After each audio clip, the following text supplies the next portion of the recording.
How's it going, you guys? It's Scott with Everyday Solar, and today I have a beautiful day of sunshine and a perfect day to test out some foldable 100-watt solar panels. Now, we'll be putting the Predator series from Harbor Freight, brand new one to the market, versus the Blue Eddy, versus kind of an off-brand called Foldable. And I did poll you guys online, and I can say you are going to be surprised by the results because 7 out of 10 people were incorrect in which one is going to be our winner. I'll also be able to compare these to the 100-watt rigid frame that we've tested over the years and give you access to that free download spreadsheet so you can take all that information and use it for your own system that you're sizing out, making sure you're buying the right panels. So let's go ahead and jump into it and I'll show you the testing setup. Now the testing's kicked off here and I plugged each one of these in at the same time and added a fourth, and that's going to be a baseline test.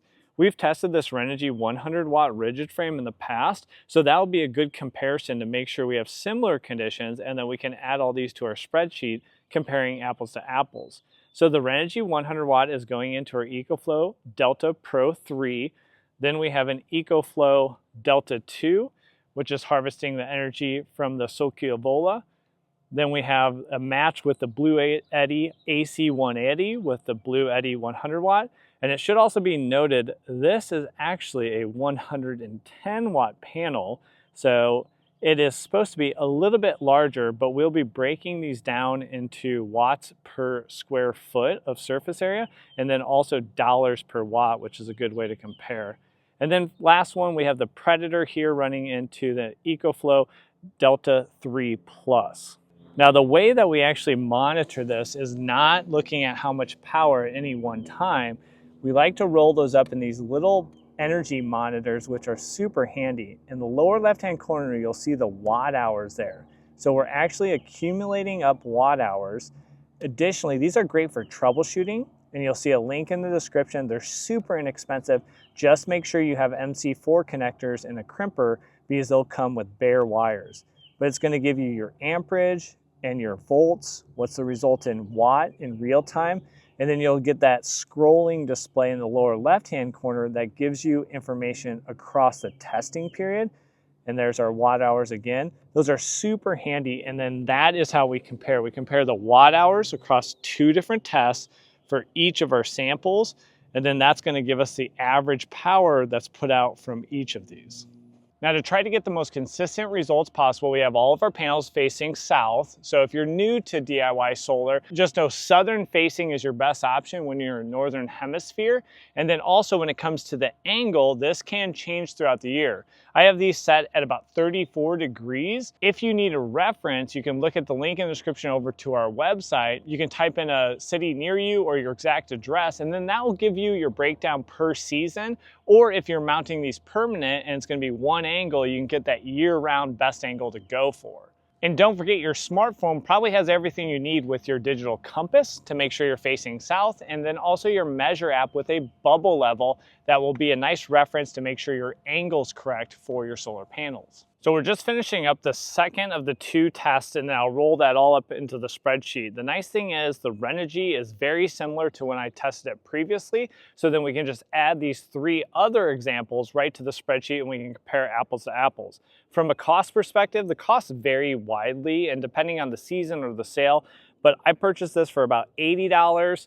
The Blue Eddy, if you actually click on the link where we bought this, it says $299, but there is a $130 coupon. So that one is about $170. So we're $80, $170, and this one at Harbor Freight, you'll see the links in the description, is about $130. So you would expect to get a lot more out of these guys, right? Well, we'll see in the testing, and then you can download that spreadsheet for your own project, add your own panels, reference the VOC, the short circuit current, the dimensions, how long the leads are, has all the information you need. Now, these small foldable panels are super convenient and great for camping, possibly an RV setup, a job site setup, but they're obviously not going to offset something like your power bill for your home. But believe it or not, that can be a DIY job. I've already done one of those on one of my rental properties, and we have a big job coming up on this home. So make sure you're subscribed. And if you want to see if you can also go down that path, if you feel confident in your abilities, you can see a link in the description that will take you over to our partner that's going to help me with the engineering prints, going to help me pull permits, going to get all the supplies I need and ship them to my home and help me throughout the process if I have any questions throughout the install, and then also assist with the inspections and getting the permission to operate with my utility. Now, truthfully, this is a massive job, but you can save yourself thousands and thousands of dollars by taking on that labor yourself, and it really helps with your return on investment if you're looking to offset your power bill. So testing is complete, the shade's moving in now, and we had 2 different test cycles, each of those being about 2.1 hours in duration. Then we took each of those little energy monitors and we took the watt hours, and that's what I entered into the spreadsheet. In addition, I took irradiance meter readings to make sure that we're comparing similarly to the other 100 watt panels that we have on our spreadsheet. Now, I did put out a vote on the channel so you guys could say, which one do you think is gonna win? 43% thought the Predator from Harbor Freight would win. Then coming at 30% was Blue Eddy, and the least most popular was actually the Vola at 27%. And you guys might be surprised as I was. Let's take a look at the testing results. So we have our foldable panels here, denoted by the F, and then all of a rigid frame that we've tested over time. We do the different pricing. As I said, pricing changes quite a bit. So we go off of the average price in terms of when we calculate the dollars per watt, the blue column here. And then also we'll do watt per square foot. Now this was feedback from you guys as we've continued to improve the spreadsheet so we can compare apples to apples and have it as a resource for the community. Our results today, if you want to go to the 100 watt testing section, this is where all the complete results come in. We have the foldable panels here, we have rigid panels we've tested over time, and these will actually expand out.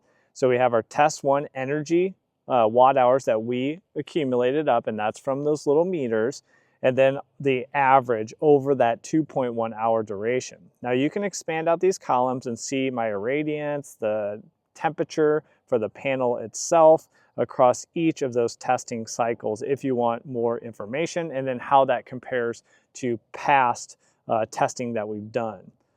So rolling that up then to the first tab, we see on average the Harbor Freight did not win. So it didn't do bad, it was 85 watts. Now for a foldable panel, that's pretty respectable. We had a good day, it wasn't a perfect day, but a really good day of sun. And then the Blue Eddy, the most expensive Blue Eddy, I would say failed. It was significantly underproducing, and it is significantly more expensive than all the others. That's why you have to do your homework. Just the price is not necessarily indicative. Now, is the Blue Eddy gonna last longer? Maybe, but overall the construction looks pretty similar to me, and I imagine there's only so many factories putting out these panels. Now the Vola, that is the surprise of the testing session, as it was the best performer at 90 watts, and it's significantly cheaper than the rest of them. So most importantly, we roll those up into watts per square foot, and then we put that against all the other ones that we've tested over time. So you can see the Blue Eddy is the worst we've ever tested. Now it's going against rigid frame panels, which are you would expect to be a little bit better. And it should be noted I had the Renogy. So I had the Renogy here we've tested in the past, and it averaged 96.2 watts. Today, side by side with these, the Renogy was just under 96, which is great because then it gives us confidence comparing all these different panels against each other. And then if we roll up dollars per watt, that's where the Vola really shines, and it's dramatically better, and it even competes with some of the rigid frame. Now, will a foldable panel last as many years? No, it will not. The rigid frames are going to last, and they're going to produce closer to the rated power, especially as they age, but at least new right out of the box, that is very impressive results. So let me know what you guys think. Overall, I was very impressed with the Vola and pretty impressed with the Harbor Freight, but I mean, bang for the buck, why would you not go with the least expensive, especially when it was the most productive? And then you'll see links right below the video for all the products we're using, the sheet that we just went over with all the results if it'll help you on your own projects. And if you want to do one of those grid tied options, whether you're doing a DIY or you want professional installers, we can point you in the right direction either way. Now, if you want to see all the different rigid frame 100 watt panels we tested, check out this video right here. Or if you want to see how you might be able to plug a microinverter directly into an exterior outlet and offset your power bill, I know it sounds crazy, but you can check out this video right here. I'll walk you through it. So thanks for joining me on this video, and we'll catch you on one of those next ones. Take care.